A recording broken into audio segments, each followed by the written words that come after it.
కొన్ని ఎఫ్ఎంసీజీ కంపెనీలు, మరికొన్ని రియల్ ఎస్టేట్ సంస్థలు వారి బ్రాండ్‌ని ప్రమోట్ చేసుకునేందుకు ప్రముఖ సినీ సెలబ్రిటీలను, రాజకీయ నాయకులను ఎన్నుకొని వారిని ఆ బ్రాండ్‌లకి ప్రచారకర్తగా వ్యవహరించమని అడిగి వారికి భారీగా రెమ్యునరేషన్ ఇస్తారు. వారు కూడా ఆ బ్రాండ్‌లను ప్రమోట్ చేస్తూ ఉంటారు. రియల్ ఎస్టేట్ రంగంలో చాలామంది స్థలాలు కొనాలనుకునేవారు, లేదా అపార్ట్మెంట్లో ఫ్లాట్లు కొనాలనుకునేవారు, విల్లాలు కొనాలనుకునేవారు.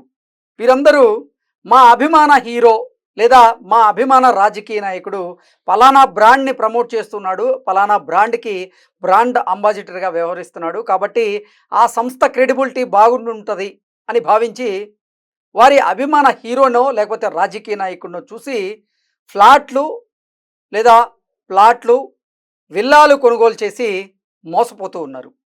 కొన్ని రియల్ ఎస్టేట్ కంపెనీలు కూడా సమాజంలో పేరు ప్రఖ్యాతులు ఉన్నటువంటి సినీ ప్రముఖుల్ని లేదా రాజకీయ ప్రముఖుల్ని వారి బ్రాండ్‌కి ప్రచారకర్తలుగా చేసి వారు సొమ్ము చేసుకుంటున్నారు. తరువాత బోర్డులు తిప్పేసినటువంటి ఘటనలు కూడా మనం ప్రతిరోజు చూస్తూనే ఉన్నాం.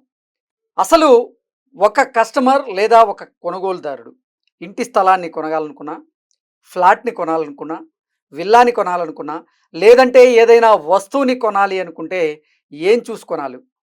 బ్రాండ్ అంబాసిడర్‌ని చూసి ఫ్లాట్ కొనాలా? లేదంటే ఆ సంస్థ క్రెడిబిలిటీని చూసి ఫ్లాట్ కొనాలా? అసలు ఏం చూడాలనేది ఈరోజు మనం పూర్తి స్థాయిలో విశ్లేషణ చేసుకుందాం. ప్రస్తుతం మనతో పాటు ఉన్నారు ఎల్‌పిడిఓ వ్యవస్థాపకులు, ప్రముఖ రియల్ ఎస్టేట్ ఎక్స్‌పర్ట్ భరత్ గారు మనతో ఉన్నారు. వారితో మాట్లాడదాం. భరత్ గారు నమస్తే. నమస్తే అండి. ఈ మధ్య కాలంలో ప్రతి బ్రాండ్‌కి గూడా ఒక బ్రాండ్ అంబాసిడర్ అయితే ఉంటున్నారు. ఆ బ్రాండ్ అంబాసిడర్‌గా సమాజంలో పేరు ప్రఖ్యాతులు ఉన్నటువంటి సినీ ప్రముఖులో, హీరోయిన్‌లో, హీరోలో, లేదంటే కమెడియన్‌లో, ఈళ్ళు గాదంటే అసలు రాజకీయ నాయకులు ఆ బ్రాండ్‌ని ప్రమోట్ జేస్తూ ప్రచారకర్తలుగా వారు వ్యవహరిస్తూ ఉన్నారు. కొంతమంది గూడా మా అభిమాన హీరో లేదా మా అభిమాన హీరోయిన్, మా అభిమాన రాజకీయ నాయకుడు ఫలానా బ్రాండ్‌ని ప్రమోట్ జేస్తున్నాడు. ఆ బ్రాండ్ వాల్యూ బాగుండుంటది అని భ్రమించి వాళ్ళు గూడా దాంట్లో పెట్టుబడులు పెడుతూ ఉన్నారు. లేదా పలానా వస్తువు కొంటూ ఉన్నారు. మోసపోతూ ఉన్నారు. యెస్. ఏంటి అసలా ఏదైనా ఒక వస్తువు కొనాలన్నా, లేదంటే రియల్ ఎస్టేట్ రంగంలో ఏదైనా ఒక ప్లాట్‌ని గాని, ఫ్లాట్‌ని గాని, విల్లాని గాని లేదా ఇంకేదైనా కొనుగోలు చేయాలంటే బ్రాండ్ అంబాసిడర్‌ని జూడాలా? ఆ సంస్థ క్రెడిబిలిటీ జూడాలా? ఇంకేం జూడాలసల? రైట్ అండి. వాళ్ళ సెలబ్రిటీసే గదండీ! ఇన్‌ఫ్లుయెన్సర్స్, యూట్యూబర్స్ హ్మ్. ఎవరైతే ఎక్కువ ఇప్పుడు సబ్‌స్క్రైబర్స్ ఉన్నారనేసి డిఫరెంట్ డిఫరెంట్ యాంగిల్స్‌లలో సెలబ్రిటీ స్టేటస్ ఉన్న వాళ్ళని యూజ్ జేసుకుంటున్నారండి. హ్మ్. ఇదంతా చూస్తే ఏమనిపిస్తుందంటే, ఒక చేపలు పట్టేవాడు గదా! ఎర ఏసినట్టు ఉంటుంది. హ్మ్. ఫిషర్‌మ్యాన్ కాన్సెప్ట్ ఇదంతా గూడా. ఇవాళ మార్కెట్‌లో ఎలా ఉంది అంటే ఫిషర్‌మ్యాన్ కాన్సెప్ట్ అనేది ఎందుకు యూజ్ జేస్తున్నానంటే, ఒక వ్యక్తిని మీరు నా దగ్గరికి రావాలి అనంటే ఉట్టిగా ఎందుకొస్తారండి? హ్మ్. ఏదన్నా డబ్బు చూపించడమో, లేకపోతే నా ఎనకాల ఉన్నటువంటి మనుషులను చూపించడమో, లేకపోతే ఒక బ్రాండ్ అంబాసిడర్‌ని చూపించడమో, హ్మ్. లేకపోతే ఒక యూట్యూబర్ ఇన్‌ఫ్లుయెన్సర్‌ని మీరు వాళ్ళని చూసి నా దగ్గరకొస్తారు. హ్మ్. నా దగ్గర ఉన్నారు గదా! అనేసి. సో, చాప పట్టినప్పుడు ఎర ఏసినట్టు. హ్మ్. ఎర ఏసేసి పెంచుకోవడానికి తీసుకెళ్ళాడు గదండీ! హ్మ్. చాపని పట్టడం అనేది మార్కెటింగ్ టెక్నిక్. హ్మ్. సో, ఒక్కసారి చాపను పట్టిన తర్వాత తీసుకువెళ్ళి కోయడమే. సో, ఆహారానికి యూజ్ చేసుకుంటారు. హ్మ్. అలాగే మార్కెట్‌లో సేల్ చేయడానికి హ్మ్. ఈ బ్రాండ్ అంబాసిడర్స్‌ని గానివ్వండి, ఇన్‌ఫ్లుయెన్సర్స్‌ని గానివ్వండి, రకరకాలమైనటువంటి యాంగిల్స్‌లలో వాళ్ళు మార్కెటింగ్ స్ట్రాటజీగా మనని ఆ సంస్థలోకి ఎంటర్ అయ్యే విధంగా చూస్తారు. హ్మ్. సో, అదొక్కటే చూసి మనం స్టెప్ ఎయ్యొద్దు. ఫర్ ఎగ్జాంపుల్ మీరొక రియల్ ఎస్టేట్ కంపెనీ గానివ్వండి, ఎక్కడికైనా గాని గూడా మీరొక ఫ్లాటో లేకపోతే విల్లానో కొననీకి వెళ్ళినప్పుడు, హ్మ్. వాళ్ళ యొక్క ఆఫీస్‌లోకి మీరు ఫస్ట్ ఎంటర్ అవుతారు. హ్మ్. ఫస్ట్ ఎంటర్ అయినప్పుడు మీకు ఫస్ట్ వాళ్ళు వెల్కమ్ జెప్తారు. మీకు హలో చెప్పేవాళ్ళు వేరే ఉంటారు. మళ్ళీ దాని తర్వాత మిమ్మల్ని ఏమంటారు కౌన్సెలింగ్ చేసేవాళ్ళు వేరే వాళ్ళుంటారు. అంత అయిన తర్వాత డీల్ క్లోజ్ చేసేవాళ్ళు వేరే వాళ్ళుంటారు. సో, కంప్లీట్ యాంగిల్‌లో మీరు బ్రౌచర్ దగ్గర గానివ్వండి, అక్కడున్నటువంటి హంగు ఆర్భాటాలను చూసి గానివ్వండి, మీరు తొందరపడొద్దు. హ్మ్. ఒక ప్లాట్ అన్నా, ఫ్లాట్ అన్నా ఏ ఏరియాలో మీరు కొంటున్నా గాని గూడా ఫస్ట్ థింగ్ చూడాల్సిందేందంటే బిల్డర్ యొక్క క్రెడిబిలిటీ ఫస్ట్ థింగ్. దాని తర్వాత వాళ్ళు ఇంతకుముందు ఏమన్నా నిర్మాణాలు చేసిర్రా? హ్మ్. లేదా? లేపోతే వాళ్ళు ఫస్ట్ టైమ్ నిర్మిస్తుంటే వాళ్ళ ఏమన్నా సంస్థలలో వాళ్ళు వేరే యాంగిల్‌లలో వేరే బిజినెసెస్‌లలో ఉన్నారా? లేదా? హ్మ్. అనే దాని పైన గూడా ఆలోచించుకోవాలి. సో, అది చూసిన తర్వాత మీరొక 20% మీరు కన్విన్స్ అవ్వాలి. హ్మ్. నెక్స్ట్ వచ్చేసి ఏందంటే లీగల్‌గా క్లియర్‌గా ఉన్నదా అనే దాని పైన ఒక లీగల్ లాయర్ని కనుక్కునేసి దాని యొక్క లింక్ డాక్యుమెంట్స్ అని ఉంటాయి. Hmm. సో ప్రాపర్గా అన్ని పర్మిషన్స్ ఉన్నాయా లేదా అనే దానిపైన ఒక లీగల్ ఒపీనియన్ తీసుకోవాలి. అండ్ ఫోర్త్ థింగ్ ఏంటంటే అండి, ఇవాళ చాలా మటుకు ఎలా అంటే మీరు కొనబోయే ముందు మ్యాక్సిమం ఏంటంటే అందరు కొన్న తర్వాత సర్ప్రైజ్గా అన్నట్టు చెప్తారండి. ఫస్ట్ మన వెల్ విషర్స్, మనకు బాగా వెల్ విషర్స్ ఎవరు ఉంటారో వాళ్ళతో ఒకసారి షేర్ చేసుకోవాలి. ఈ విషయం నేను ఎందుకు చెప్తున్నాను అనేది మీకు అర్థమవుతుంది.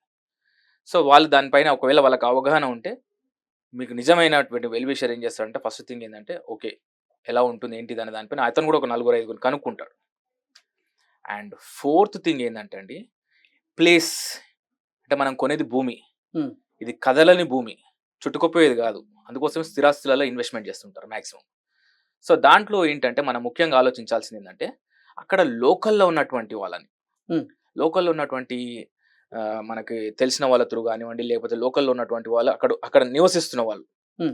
కొద్ది కాలంగా నివసిస్తున్న వాళ్ళతోని పరిచయం పెంచుకోవడం, లేకపోతే ఎవరితోనైనా ఒక ఏజెన్సీ త్రూగానైనా మీరు అప్రోచ్ అవ్వాలి. Hmm. సో ఆ అప్రోచ్ అయిన క్రమంలో మీకు ఏముంది తెలుస్తుంది అంటే ఫస్ట్ థింగ్ ఏంటంటే ఒక 20 ఇయర్స్ బ్యాక్ అక్కడ ఏముంది, ఒక 30 ఇయర్స్ బ్యాక్ ఏముంది, 40 ఇయర్స్ బ్యాక్ ఏముంది అనే దానిపైన మీకు ఒక ఐడియా వస్తుంది.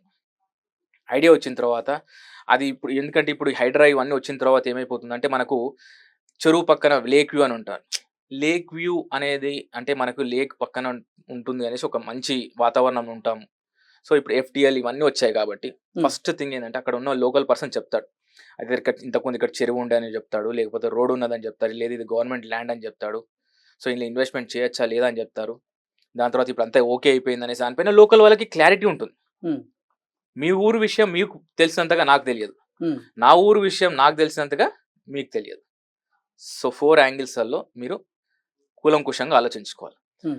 అదే ఒక నేషనలైజ్ బ్యాంకు దగ్గర వెళ్ళేసి లీగల్గా ఉన్నాయనేసి మనం వెళ్ళినా కానీ కూడా ఇప్పుడు ఎందుకంటే అండి ఇప్పుడు హైడ్రాలో మొన్న ఎస్బీఐ ప్రాపర్టీ షో అయిందండి మ్యాక్సిమం కూడా. Hmm. కొన్ని బిల్డింగ్స్ ఎస్బీఐ వాళ్ళు ఇచ్చినవి ఎఫ్టీఎల్లో ఉన్నాయని స్కూల్స్ వేశారు కదండి, బ్యాంక్ లోన్ ఉన్న వాళ్ళు. Hmm. నేను ఒక బ్యాంక్ మేనేజర్ని అడిగాను అనమాట, సార్ ఇది మీరు ఇచ్చినటువంటి లోనే కదా, సో అన్ని యాంగిల్స్లో బాగున్నాయనేసే కదా మీరు లోన్ ఇచ్చారు, వాళ్ళు ఎస్బీఐలో లోన్ తీసుకున్నారు అంటే నేషనలైజ్ బ్యాంక్ అనేసి. అంటే బ్యాంక్స్ అని కూడా కాదండి, ఒక్కొక్కసారి మనము దాని గత చరిత్రను కూడా ఇన్ని యాంగిల్స్లో ఆలోచించాలి. Hmm.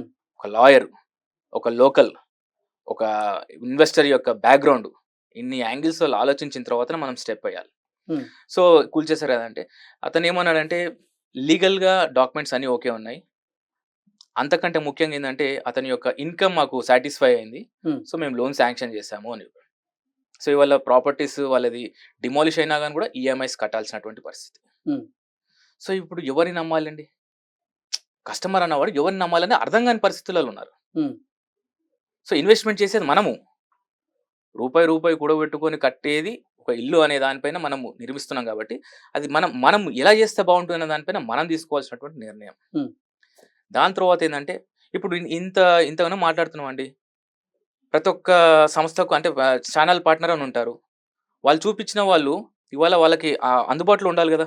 Hmm. ఈ సమస్యలు వస్తున్నప్పుడు వాళ్ళకి అందుబాటులో ఉండాలి కదా. ఎగ్జాక్ట్లీ. అంటే నాకు తెలిసిన వారు ఒకరు ఎస్. రీసెంట్గా ఒక రియల్ ఎస్టేట్ సంస్థలో ప్లాట్ తీసుకున్నారు. ఓకే. అది ఎందుకు తీసుకున్నారంటే ఒక ప్రముఖ గాయకులు, ఒక ప్రముఖ డైరెక్టరు ఆ రియల్ ఎస్టేట్ సంస్థకి ప్రచారకర్తలుగా బాధ్యతలు చేపడుతూ వారు కొన్ని యాడ్స్లో నటించడం జరిగింది. అవి చూసి నిజంగా ఈ కంపెనీ మంచి కంపెనీ ఏమో, మంచి క్రెడిబిలిటీ ఉందేమో ఈ కంపెనీకి అని భావించి వారు ఆ కంపెనీలో పెట్టుబడులు పెట్టి కొన్ని ప్లాట్స్ తీసుకోవడం జరిగింది.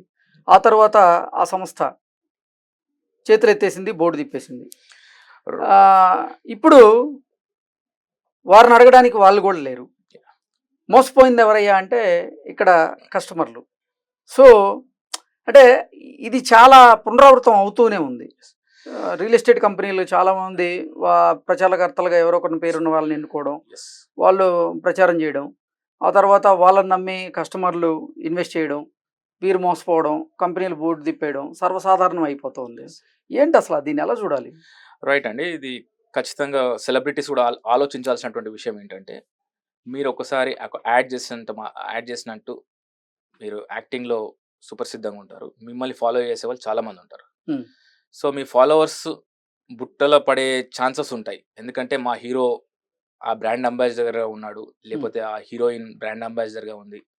లేకపోతే ఆ యూట్యూబర్, ఇన్‌ఫ్లుయెన్సర్ మా బ్రాండ్ అంబాసిడర్ అలా అనేసి దాంట్లో ఒక కఠినమైన చర్యలు తీసుకోవాలండి. ఇప్పుడు బెట్టింగ్ యాప్స్ పైన ఎలా అయితే చర్యలు తీసుకుంటున్నారో అండ్ ఈ యూట్యూబర్స్ అంటే ఇన్‌ఫ్లుయెన్సర్స్, సెలబ్రిటీస్ వాళ్ళు ఇలాంటి వాటికి యాడ్స్ ఇచ్చే ముందు వాళ్ళు భావించాలి. రేపు ఏదైనా గాని కూడా అవుతే నేను కూడా ఆ బాధ్యత తీసుకోవాలని ముందుకు రావాలి. హ్మ్. సెలబ్రిటీస్ కూడా ముందుకు రావాలి. ఎందుకు ఈ విషయం చెప్తున్నానంటే అండి, ఇదేదో కూల్ డ్రింక్ యాడో లేకపోతే చాక్లేట్ యాడో కాదండి. You are giving ad for life time investment. ఒక హ్మ్. ప్రాపర్టీ ఇన్వెస్ట్‌మెంట్ గురించి మీరు యాడ్స్ ఇస్తున్నారు. సరే పోనీ కూల్ డ్రింకో లేకపోతే రూ. 10 ఐటమో, రూ. 20 ఐటమో లేకపోతే if it is a regular moving item అంటే సరే ఓకేలే అనేసి పర్వాలేదనొచ్చు. వెన్ మీరు ఒక స్థిరాస్తుల గురించి మీరు అడ్వర్టైజ్‌మెంట్ చేసే ముందు I am repeating once again. మీరు ఒక్కసారి స్థిరాస్తుల గురించి మీరు అడ్వర్టైజ్‌మెంట్ చేసే ముందు మీరు బాధ్యత తీసుకోవాలి. రేపొద్దున ఆ కస్టమర్స్‌కేమైనా అయితే ముందు వరుసలో మీరుండాలి. హ్మ్. ఏమన్నా ధర్నాలు గాని ఏదైనా ఉంటే ఆ ధర్నా మీరు యాడ్ ఎట్లా ఇచ్చారో అంటే మిమ్మల్ని నమ్మి మీ అభిమానులు ఆ 100% అండి. సంస్థలో పెట్టుబడులు పెడుతున్నప్పుడు, ఆ సంస్థలో ఫ్లాట్లు గాని లేదా విల్లాలు కొనుగోలు చేస్తున్నప్పుడు, ఆ బాధ్యత ఖచ్చితంగా ప్రచారకర్తగా మీకుంటది గదా! యెస్.